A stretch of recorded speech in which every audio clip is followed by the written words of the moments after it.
তো ৩১ দফা যদি ফলো করা হয় তাহলে সংস্কারের অন্য কোনো প্রয়োজন নাই, এখানে সব কিছু আছে এর মধ্যে। বিএনপির নেতা কর্মীরা তো বাসার থেকে বেরোতে পারতো না, এই কথাটা ঠিক না। এটা বাসায় থাকতে পারতো না। বিএনপির নেতা কর্মীরা গত ১৭ বছর বাপ মা আত্মীয় স্বজন বিহীন ঈদ করেছে। তারা নিজ দেশেই নির্বাসিত ছিল। আজকে যেমন আমরা এখানে খাওয়া দাওয়া করলাম, বিএনপি নেতা কর্মীদের ঠিক একই অবস্থা ছিল বিগত ঈদগুলোতে। কোথায় খাইছে ওরা, কোথায় থাকছে এটা জানে। আমরা তো ম্যাক্সিমাম সময় জেলেই কাটাইছি। তো এবারে ঈদটা একটু ব্যতিক্রম। আমরা সবাইকে নিয়ে একটা আনন্দঘন পরিবেশে আমরা ঈদটা পালন করলাম।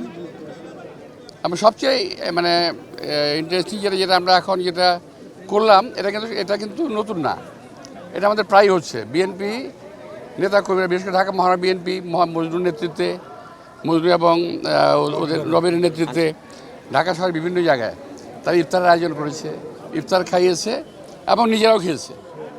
বিষয়টা এমন না যে আমরা এখন যে আমরা এখানে খেয়েছি, এটা কী জন্য? এখন আমাদের ক্ষুধা লাগছে, খাওয়ার টাইম, আমরা খাই নিয়েছি এদের সঙ্গে, কিছু আসে যায় না। তো যাই হোক, তো অন্য বছরের চেয়ে এবার আমাদের ব্যতিক্রমী একটা অনুষ্ঠান, এবং আমি দেশনেত্রী বেগম খালেদা জিয়া এবং তারেক রহমান সাহেবকে আন্তরিক শুভেচ্ছা এবং ধন্যবাদ জানাচ্ছি ঈদ উপলক্ষে, যে আজকে তারা বহুদিন পর পারিবারিকভাবে একসঙ্গে ঈদ করতে পারতেছে। সেটারও একটা সুখানুভূতি আমাদের এটা। এই যে আজকে সবাই মিলে খাচ্ছে, এটা আমরা মনে করি যে একটা পরিবার। অর্থাৎ এই ছিন্নমূল যারা এদেরকে আজকে তো আরেকটা কাজ করা হয়েছে, সেটা হলো এদেরকে সকালবেলা নতুন কাপড় দেওয়া হয়েছে, এদের গোসলের ব্যবস্থা করা হয়েছে, এরা গোসল করছে, নতুন কাপড় পরছে এবং আমাদের সঙ্গে খেলো। এখন প্রায় ৩০০ মতো। আমরা কিন্তু একটা প্রত্যাশা নিয়েই গত ১৭ বছর আন্দোলন করেছি। প্রত্যাশাটা কি? হাসিনাকে দেশ থেকে যেতে হবে। বিএনপি থেকেই প্রথম স্লোগান উঠেছিল, হাসিনা মুক্ত বাংলাদেশ চাই। এই স্লোগান কিন্তু অন্য কেউ দেয় নাই। আজকে আমাদের অনেক লোক অনেক কথা বলতেছে। কালকেও আমি একটা টক শো দেখলাম এক ভদ্রলোকের, সেখানে বিএনপিকে শুধু বলা হচ্ছে যে বিএনপি শুধু নির্বাচন করে। আরে ভাই, নির্বাচন তো আমরা করি না। কথা নির্বাচন ছাড়া আপনি কতদিন থাকতে পারবেন? আমরা কতদিন নির্বাচন ছাড়াই দেশটাকে রাখতে পারবো? সুতরাং নির্বাচন তো হতেই হবে। এবং অনেকে বলে সংস্কারের কথা বললেই বিএনপি মাথা খারাপ হয়ে যায়।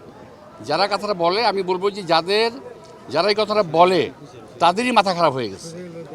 কারণ সংস্কার নিয়ে বিএনপির কোনো আপত্তি নাই।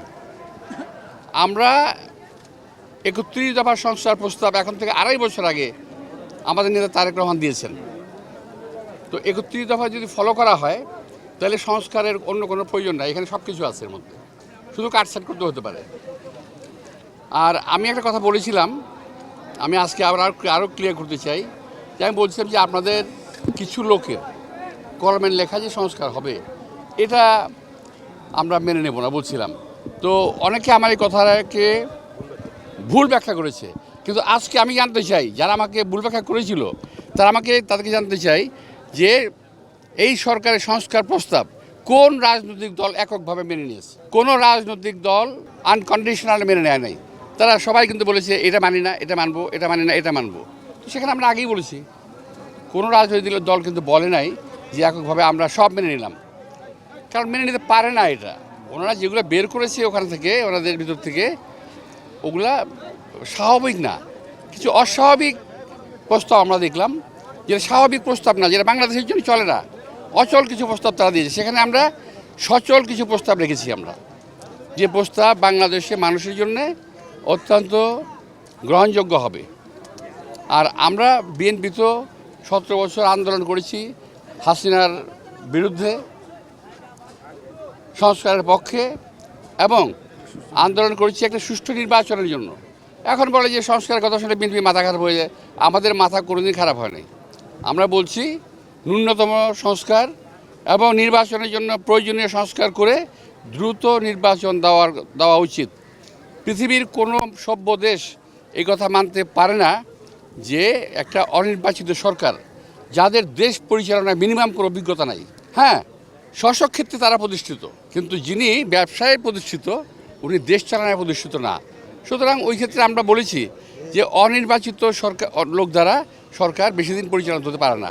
এটা ম্যাক্সিমাম একটা নির্বাচনকালীন সময়টুকু থাকতে পারে, এটুকু আমাদের বক্তব্য ছিল। যাই হোক, বিশেষ রাজনৈতিক দল করবে, কারণ এরা নির্বাচনের পক্ষে কখনোই ছিল না। আমি কিন্তু আবার বলছি, বিশেষ রাজনৈতিক দলের বকজন নিয়ে বলছি। এরা 1947 সালে বিরোধিতা করেছে, ওরা 71 সালে বিরোধিতা করেছে, এখনও তারা বিরোধিতা করতেছে। কারণ তারা জানে যে তারা জনগণের ভোটে কখনো নির্বাচিত হতে পারবে না। এই কারণে তারা আমাদের ব্যক্তি বিশেষকে টার্গেট করে, কখনো আমাকে টার্গেট করে, কখনো মির্জা ফখরুলকে টার্গেট করে, কখনো আবার অন্য কোনো নেতাকে টার্গেট করে। এভাবে তারা আমাদেরকে জনগণের সামনে হেয় প্রতিপন্ন করার চেষ্টা করছে। কিন্তু আমাদের বক্তব্য, আমাদের কাজ দৃশ্যমান, আমি স্পষ্ট, এখানে লুকোচুরি কিছু নাই।